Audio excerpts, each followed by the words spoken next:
historic event. Ito yung kaisa-isang, what you call this? Di lang siya bodacious eh. Glorious to eh. Glorious yung event na to. So, yung birth ni Jesus is not an ordinary birth. No? Na we are encountering in our time.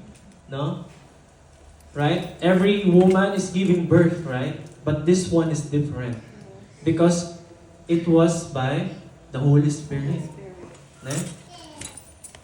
Jesus was born. Right? And yung birth natin ngayon, iba siya. Iba rin naman yun. Right? It was a result of men and women getting married. And then yung gift ni Lord sa mag-asawa, nabibigyan tayo ng anak, right? And then meron siyempre mga proseso yun, matatanda na tayo, alam na natin yan, natatawa si brother, no? Ayan, alam naman natin yan, di ba? So this one, the birth of Jesus is different. He was conceived by the Holy Spirit. No? That's why, yung birth ni Jesus, quick introduction lang, no? Yung birth ni Jesus, hindi siya madali. It's not easy. Though yung birth, yung pregnancy and birth right now, it's also not easy. But this time, it's different. Because their life is on the edge. Right? Kasi nabuntis si Mary. Hindi naman sila kinasal ni, they were not even married ni Joseph and ni Mary that time. Diba? And then, magugulat na lang, everyone will be shocked. Mary is bearing a son. Diba? Bigla siya nagkaanak. To the point, Joseph has a thought na parang, kaya ba namin to? Tatanggapin ba namin to? Until that the angel appeared to Joseph, di ba? An angel appeared to Joseph and talked to him, do not be afraid. Di ba? Behold. Yung dadali ni Mary, hindi siya basta-basta bata lang. Hindi siya basta-basta bata lang. Ano siya? He is the Messiah. He is the Savior that will be born in the world. So yung birth ni Jesus hindi madali. Kasi ang dami nila naging struggle. And that time, ang nag-rule that time is si King Herod. King Herod is the one who's ruling that time in Bethlehem, right? In Judea. So, kaya hindi siya naging madali kasi si King Herod, what? Kilala niyo ba si King Herod? Si King Herod, nung nalaman niya na may pinanganak na Messiah, parang naging ano sa kanya? Naging threat. Di ba? Naging threat sa kanya to the point na, sino to? Di ba? Kaya, nung time na yon, iniisa-isa niya yung mga batang lalaki. Kasi, di ba, nabigyan ng gender, it was a boy. Di ba? So, yung mga batang lalaki that time, pinaano niya yung mga alagad niya, napatayin lahat ng mga batang lalaki. Kaya hindi rin naging madali. Biro mo, from conceiving a child, and then from bearing it for 9 months, and then ano sila, wala silang permanent. Di ba? And then after that, pinanganak si Jesus sa manger. Di ba? And after that, hindi pa doon natapos. Meron pang, si King Herod. Hinahunting sila. So ngayon, yung angel, nag-appear ulit kay Joseph para bigyan ng wisdom kung anong gagawin niya. So they fled to, what? From Bethlehem. They fled to Egypt. Escape yun? Escape place nila yun. Yung sa Egypt. And then after that, nung namatay si King Herod, they went back to what? Jerusalem. Sa Bethlehem. Sa Nazareth. Kung saan siya lumaki. No? So, yun yung quick introduction yung quick brief lang para malaman natin yung quick story. So nakita nyo kanina sa video, it was a glimpse lang. Parang nagkikwento, 'di ba? Kinikwento ko ano yung nangyari. Okay? Okay, so let's move forward. Ayan. Let's move forward. Ayan, next pa. Next. Ayan. So our point number 1, let's study what the birth of Jesus teaches us in this time. So our point number 1 is the birth of Jesus teaches us humbleness. Okay? The birth of Jesus teaches us humbleness. Sabi dito, Jesus though fully God, humbled himself to become human. You ever think of it? Si Jesus, nasa throne ni God. Di ba? Ito si God, andito si Jesus nasa throne. Di ba? Together with the Father. And then what? Jesus, though fully God, humbled himself to become human. So yung humbleness and yung submission doon sa will ng Father, ne? Kasi yung birth ni Jesus, it was all prophesied. Dati-dati pa. Wala pa yung New Testament, Old Testament pa lang na ma-prophesy na si Jesus ng mga propeta. Di ba? He was already prophesied ng mga propeta. And they were also men of God. No? So, Old Testament pa lang, nagkakaroon na there were already rumors. Not just rumors, but prophecy. No? That Jesus will be born in a manger to the world for each and every one of us.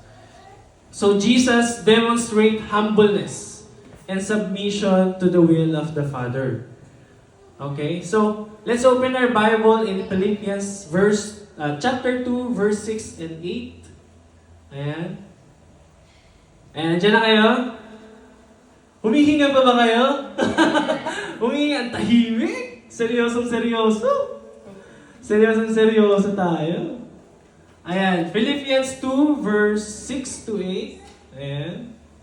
Buti nga tayo, no, yung panahon natin ngayon. Kapag pinapanganak tayo, nasa magagandang hospital na tayo, di ba? Even though sa lugar natin, sa Philippines, minsan yung mga, anong tawag doon, love? Yung mga lying-in. Minsan hindi sa hospital, di ba? Not in the hospital. Pero still, we're blessed. Di ba? We are blessed, especially here in Japan. Sa mga nagbubuntis, no, nabibigyan ng anak. Blessed kasi we have support here. Eh sa Philippines, biro mo, di pa pinapanganak yung bata, may utang na. Di ba? Tama ba? Di ba may utang na? Kasi laki ng utang ng Pilipinas eh. Pero dito, sa Japan, napaka-blessed. Hindi naman natin inaano yung Pilipinas. We love the Philippines, but that's the reality. No? That's the reality. Pero still, kahit na ganun, si Lord pa rin may control eh. God is always in control kahit saan ka ipanganak, kahit sa bahay ka lang. Minsan kahit sa tubig, may pinapanganak sa tubig. Nakakita na kayo na pinanganak sa tubig? May pinapanganak sa tubig, may nanganganak sa tricycle. May nanganganak sa CR. Sa bathroom. Naniniwala kayo? Ngayon may nanganganak ngayon. Meron nanganganak ngayon. Merong nanganganak sa bahay lang. Doon na inaabutan. Hindi na nakatakbo. Di ba? Yung asawa, aligaga ako sa pupunta, naiiwan pa yung mga story, di ba? Eh, sa amin naman ni wife, very smooth naman. Kasi, amen, praise God. Very smooth naman, no? We have different story naman on our pregnancy journey na binigay sa atin. Yung sa amin ni wife, very smooth naman, di ba? By God's grace, it all was smooth. And sumakit lang yung tiyan niya. Tapos nag-COVID pa noon. COVID pa that time. Sino yung mga nanganak ng Sino yung mga nabuntis ng COVID? Taas ang kamay. Ayan, Sister Laika. Ayan, Ah, si Mami. Mami, taray ha! Na-COVID. Yes, okay, na-COVID. Linawin natin. Ayan. Kasi yung COVID, that was ilang years? 5 years. 5 years ago. Okay. Si Mami na-COVID. Ayan. Pero, di natin masabi bakit sa Bible, yung asawa ni Abraham. Ah, di ba? Gusto pa. Naging ano ba? Naging father of all men. Di ba? Si Abraham. Tapos si Sarah, nabigayaan pa. So, wala imposible, no? Ayan. So, yung sa amin, naging smooth naman. Tapos, COVID nun, si Kirsten nasa loob ng tiyan. Ewan ko, alam nila ninong to eh. Na-COVID pa si Pinks, so nag-worry kami. Kasi hindi tayo masyado nagkikita nung kasi nga naka-lockdown eh. Hindi katulad sa Philippines, merong pass. Dito may pass ba? Wala naman, di ba? Wala naman as long as you're covered, as long as you're ano. Tapos na-COVID pa siya noon. Tapos, syempre, dinala namin sa hospital. Pina-check up. Binigyan siya ng medicine. And praise God, merong medicine para sa buntis na hindi maapektuhan yung bata. And ang minonitor doon yung temperature. The temperature, yung pinaka-minonitor. Kasi it can affect the child. But still, God is in control. Amen? Amen? Kasi ayan si Kirsten. Asan na yun? Palaboy-laboy na. Asan na? Kanina, nandito lang. Corned beef baby. Palaboy-laboy na kung sino-sino na nilalapitan. Kasi yung mga bata na yan, lalaki din, di ba? So they will grow. Ayan, susundan na daw. Oh, di ba? So we have different story. Iba-iba tayo ng story. Yung kay Jesus was the most historic and glorious event of that time. Up until now, may impact pa rin. Sobra yung impact, di ba? Sa atin. Kasi it's a glorious. It can bring joy, no? Sa atin. And yung hope sa atin na ipinanganak yung Messiah. But Jesus is now together with the Father. He is waiting for us. But Jesus is also coming back for us. Right? Do you believe that? Amen. That Jesus will come back for us? Yes. He will. And that's His promise, no? So, Jesus, the birth of Jesus teaches us humbleness. So, lagi ko naman tong, actually, lagi ito kasama laging nakakasama sa message na binibigay ni Lord sa akin. Yung humbleness. Ilang beses nyo na ba narinig sa akin yung humbleness? Many times, di ba? Na to humble ourselves before God. Right? Because when we humble ourselves before God, we can show humility as well with our fellow believers. Kasi if we can humble ourselves before God, prideful na tayo. Paano pa? Sa mga kasama natin. Dito sa loob and sa labas and sa family and so forth. Right? So, humbleness is so important. And up until now, pinapractice pa din. No? Pinapractice pa din natin. The Lord is always teaching us every day to humble ourselves. Right? Because Jesus demonstrates humbleness. And humbleness is not weakness. Do you believe that? Humbleness is not weakness.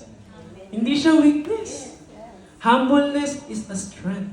Humility is a strength. Because it shows Christ's likeness. Right? Do you believe that, church? So humbleness is very important. Hindi siya masyadong napapansin, pero when we practice humility, it shows a big impact to each and every one of us, especially sa mga brothers and sisters natin. Na let's always approach, let's always, go the extra mile. No? Let's always go to speak to that person even though it's very hard sometimes. Ne? Because the Lord, I believe, si Lord, kinakausap din tayo eh. No? Kapag ka binibigyan tayo ng mga tao na minsan parang nahihirapan tayo, pero the Lord still teaches us how to humble ourselves. Because that's how He demonstrates humbleness for us. When the time Jesus was born, no? When the time Jesus surrendered His life Amen. for a friend. And who's that friend? That's us. Diba? Amen? Amen. Amen! Amen! Let's clap our hands. Ayan. Nagigising ba kayo? Ayan.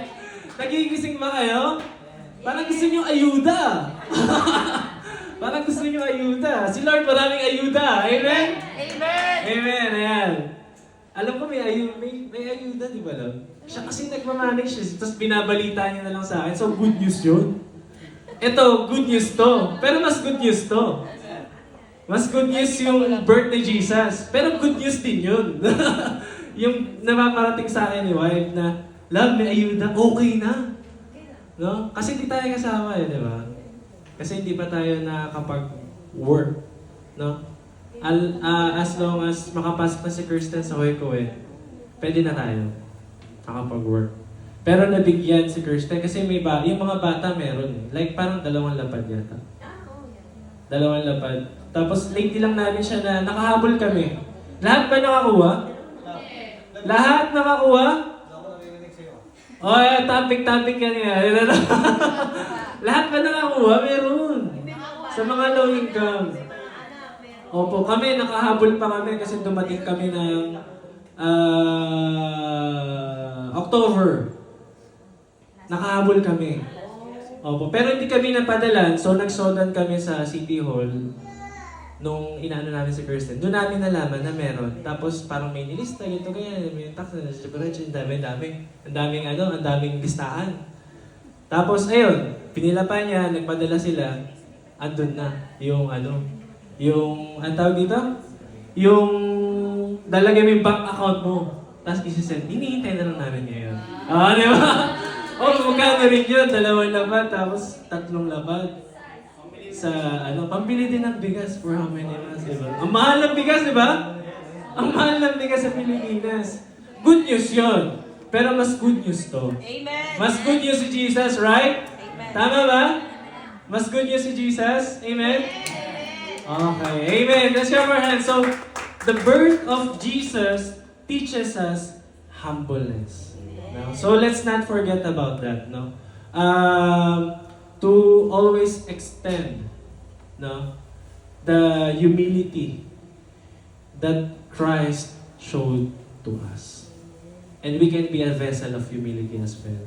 Because I believe now when someone sees that you're humble, that person will also humble himself, will open himself. No? So let's always practice